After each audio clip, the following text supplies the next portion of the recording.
How to add captions in CapCut. Hi everyone, welcome back to my channel Quick Guide. In this tutorial video, I will show you guys how you can add captions in CapCut. So let's get right into the video without any further delay. Firstly, open your CapCut application, click on expand button and tap on auto captions. Now you can select the video where you want to get the captions. Now here you will be directed to this page.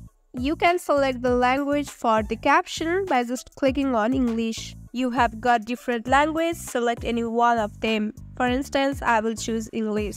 You can also select the templates for your caption. For instance, I will choose this option. Now finally click on generate option. Wait for some second and your caption will be added to your video. Once the auto captions is added, now you can select the text and you can edit it, as well as you can change the font, style, animation, effects or the text. Once you have selected the changes, click on checkmark option and that's it. In this easy and simple way, you can add captions in CapCut. Now you can just export the video to the device. So that's all for the video. I hope you guys understood this tutorial. Don't forget to drop a like and subscribe to my channel. We'll see you on next video. Till then, stay tuned. Bye bye.